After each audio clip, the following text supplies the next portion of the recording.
Assalamualaikum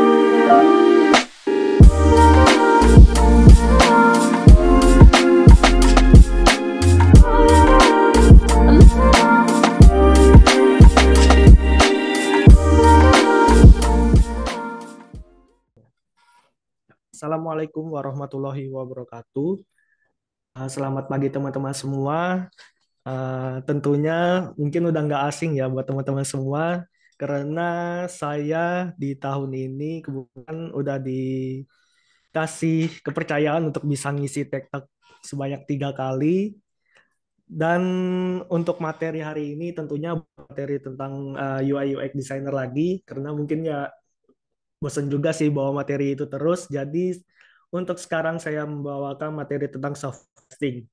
Nah, sebenarnya materi ini sendiri harusnya dibawakan oleh Mas Aldisri, namun kemarin karena musibah jadinya Mas Aldi sendiri harus beristirahat untuk beberapa hari dan memberikan materi untuk saya bawakan pada hari ini. Jadi saya mencoba untuk mempelajarinya dengan waktu yang ada. Jadi saya mencoba membawakan materi ini, semoga bisa membawakan dengan baik.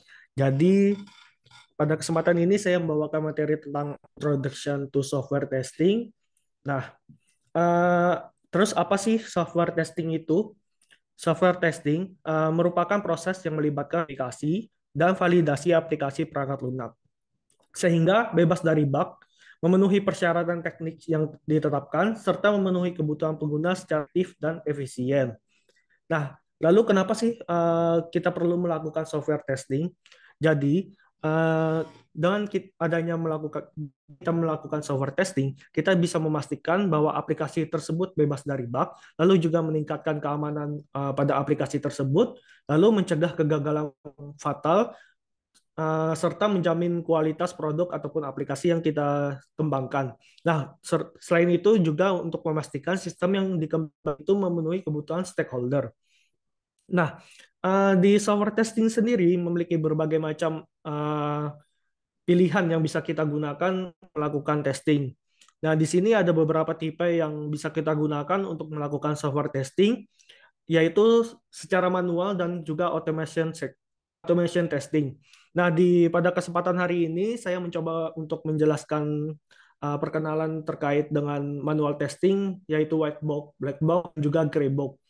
Nah, sebelum masuk ke tahapan uh, materi mengenai black box, white box, dan juga gray box, saya akan menjelaskan terkait apa sih perbedaan dari manual testing dan automation testing itu. Nah, jadi kalau manual testing itu merupakan teknik untuk menguji perangkat lunak yang dilakukan dengan menggunakan fungsi dan fitur dari sebuah aplikasi. Artinya, pengujian ini akan memeriksa secara manual dengan mencoba satu persatu fungsi dan fitur untuk memastikan apakah berjalan ataupun bekerja sesuai yang diharapkan sebelumnya. Sedangkan automation testing itu merupakan teknik di mana penguji menulis skrip secara mandiri dan menggunakan perangkat lunak atau alat automation yang sesuai untuk menguji perangkat lunak. Pengujian automation memungkinkan untuk mengeksekusi tugas-tugas berulang tanpa menggunakan penguji manual. Nah, lalu kita masuk ke tahapan materi black box testing. Black box testing sendiri merupakan pengujian yang berfokus pada fungsional perangkat lunak tanpa mengetahui struktur kode internal, desain, dan juga arsitekturnya. Nah, untuk pengujian di black box sendiri itu bisa diuji oleh end user, stakeholder, maupun product owner. Nah, di black box testing sendiri memiliki 3 varian yang bisa kita gunakan untuk melakukan testing. Di antaranya ialah function testing, regression testing, dan juga non-function testing atau NFT. Nah, di sini ada penjelasannya. Jadi, function testing itu merupakan jenis pengujian untuk memastikan apakah sistem atau aplikasi berfungsi sesuai dengan kebutuhan atau spesifikasi yang telah ditentukan sebelumnya. Nah, itu bisa ditentukan oleh tim desainer ataupun developernya. Lalu pengujian ini berfokus pada bagaimana aplikasi itu bekerja dan tidak memperhatikan struktur kode internalnya. Nah, pengujian ini berfokus pada antarmuka API, basis data, keamanan, aplikasi dari sisi klien atau server, serta fungsional dari aplikasi yang diuji. Nah, pengujian fungsional dapat dilakukan secara manual maupun otomatis. Tujuannya untuk memastikan bahwa perangkat lunak memenuhi kebutuhan fungsional sistem. Lalu yang berikutnya adalah regression testing. Di regression testing ini ialah memastikan bahwa aplikasi masih berfungsi dengan baik setelah adanya perubahan ataupun pembaruan pada kode. Tujuannya ialah untuk memastikan bahwa bahan yang dilakukan tidak menyebabkan masalah baru dan aplikasi tetap berjalan seperti seharusnya.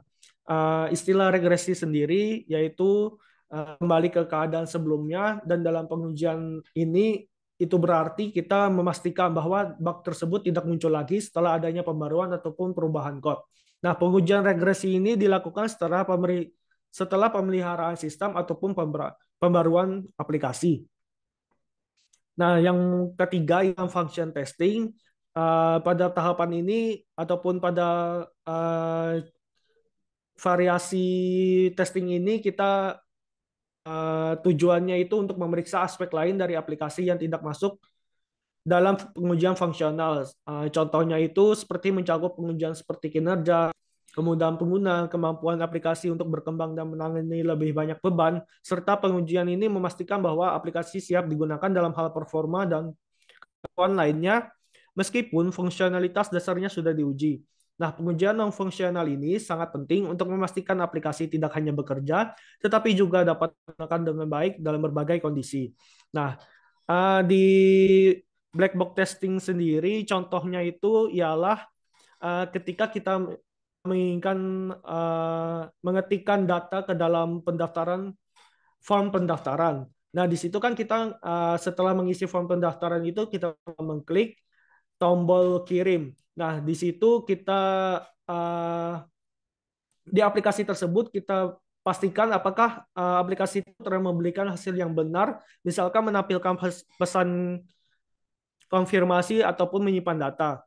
Nah, keuntungan dari black box testing sendiri, kita tidak memerlukan pengetahuan tentang bagaimana aplikasi bekerja secara internal. Jadi fokusnya itu pada bagian aplikasi berinteraksi dengan pengguna.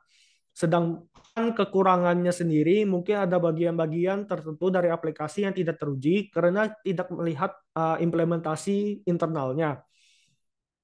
Nah, terus yang berikutnya itu white box testing. Jadi white box testing itu merupakan pengujian yang didasarkan pada pengetahuan penuh tentang cara kerja internal aplikasi, struktur code, alur logika, dan arsitekturnya. Nah, untuk white box testing sendiri biasanya diuji oleh back end, front end maupun ops. Nah, di white box testing sendiri ada beberapa cara yang bisa kita lakukan. Yang pertama itu testing, yaitu memastikan semua jalur eksekusi dalam program berfungsi secara sesuai dengan harapan kita, yaitu memverifikasi kondisi logika dan efisiensi data. Yang berikutnya itu loop testing, yaitu memeriksa apakah perulangan, misalnya for atau while, beroperasi dengan benar dan efisien terhadap penanganan variabel dan potensi infinity loop. Nah, yang berikutnya itu unit testing, yaitu memeriksa setiap unit, bagian, atau fungsi terkecilnya dari aplikasi tersebut secara individual untuk memastikan ia bekerja dengan benar dan memenuhi persyaratan desain. Lalu yang berikutnya ialah mutant testing, yaitu mengevaluasi kualitas test case yang sudah ada dengan cara memodifikasi code tersebut, atau istilahnya istilah katanya itu mutasi, dan memastikan bahwa test case yang baik dapat mendeteksi perubahan. Nah, yang berikutnya itu integration testing, yaitu memeriksa bagaimana berbagai bagian atau modul aplikasi bekerja bersama-sama setelah diuji secara unit. Lalu yang terakhir itu penetration testing, yaitu melakukan simulasi serangan cyber pada sistem komputer user untuk mengidentifikasi dan memperbaiki celah keamanan sebelum penyerang sungguhan dapat memanfaatkannya. Nah, di white box testing sendiri, contoh yang bisa kita lakukan ialah menguji fungsi dalam aplikasi yang mengelola data pengguna. Misalnya, memeriksa apakah algoritma penyimpanan data bekerja dengan benar dan sesuai dengan kode yang ditulis. Keuntungan dari penggunaan white box testing sendiri dapat mengidentifikasi bug yang mungkin tidak terlihat dalam pengujian black box testing, seperti kesalahan dalam algoritma, salah pada alur logika.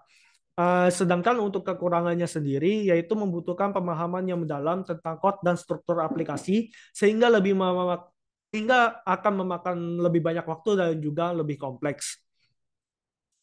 Yang berikutnya itu gray box testing.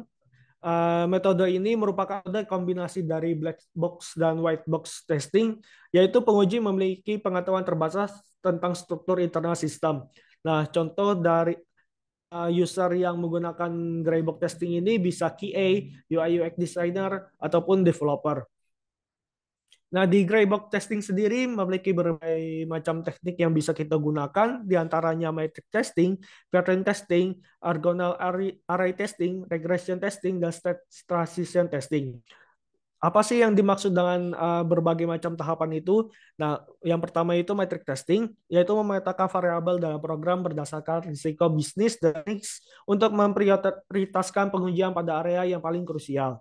Lalu pattern testing sendiri yaitu menganalisis bug dari rilis sebelumnya untuk menentukan pola penyebab kegagalan, lalu membuat tes untuk mencegah masalah serupa terjadi lagi. Lalu yang berikutnya ialah regression testing, yaitu membuktikan bahwa perubahan dan penambahan fitur baru tidak merusak atau mengganggu fungsionalitas yang sudah ada sebelumnya. Nah, di berikutnya itu state transition testing, yaitu penguji memiliki pengetahuan tentang status internal sistem, misal pending, approved, atau rejected, dan merancang tes memastikan transisi antar status berjalan dengan benar.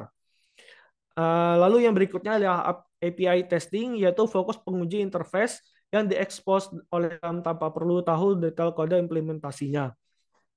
Nah, yang terakhir itu data flow testing, yaitu melacak sebuah data dari saat dibuat, diubah, hingga digunakan sistem untuk menemukan masalah dalam pemrosesan data. Contoh dalam penerapan Greybox testing sendiri yaitu kita mengetahui bagaimana database diatur, misalnya tabel ataupun relasi, tetapi tidak mengetahui algoritma internal yang digunakan untuk memproses data. Lalu kita sebagai penguji kemudian akan bagaimana aplikasi itu berinteraksi dengan database dan memeriksa apakah data yang dimaksudkan dan diambil kembali dengan benar. Keuntungan dari menggunakan Greybox testing sendiri, yaitu kita memiliki kelebihan dari kedua pendekatan sebelumnya itu. Jadi penguji dapat mengidentifikasi celah yang tidak terlihat dengan pendekatan box sampai tetap menguji aplikasi seperti pengguna biasa. Sedangkan untuk kekurangannya sendiri, meskipun kita memiliki lebih banyak informasi di black box, penguji ataupun kita sebagai penguji ini masih tidak memiliki pemahaman penuh tentang aplikasi yang mungkin membatasi jangkauan pengujian. Lalu yang berikutnya itu mana sih yang lebih baik dari ketiga cara yang bisa kita gunakan tadi itu? Nah, jadi saya mencoba riset dari ketiga tersebut. Pastinya masing-masing metode pengujian memiliki keunggulan tersendiri tergantung pada konteks dan kebutuhan pengujian. Jika kita fokus untuk memastikan apakah aplikasi tersebut bekerja dengan benar dari sisi pengguna, kita bisa menggunakan black box testing. Jika tujuannya adalah untuk menguji kode aplikasi secara menyeluruh, kita bisa menggunakan black box testing. Nah, jika kita membutuhkan kombinasi keduanya dan menginginkan pengujian yang lebih efisien di area lebih terbatas, kita bisa menggunakan gray box testing. Tentunya perlu kita sadari bahwa seringkali pengujian yang optimal merupakan kombinasi dari ketiganya, tetapi tergantung pada tahapan pengujian dan jenis aplikasi yang diuji. Nah, ini merupakan slide terakhir. Kesimpulan dari materi ini ialah testing merupakan pilar utama kualitas perangkat lunak ataupun aplikasi. Pengujian juga merupakan proses yang berlapis, bukan aktivitas yang tunggal. Lalu lebih baik kita mendeteksi di awal agar kita bisa menghemat lebih banyak waktu, lebih banyak tenaga. Dan yang terakhir, setiap perubahan membawa risiko dan testing adalah jaring pengamannya. Sekian materi yang bisa saya sampaikan. Mohon maaf jika ada kesalahan kata ataupun ucapan. Wassalamualaikum warahmatullahi wabarakatuh.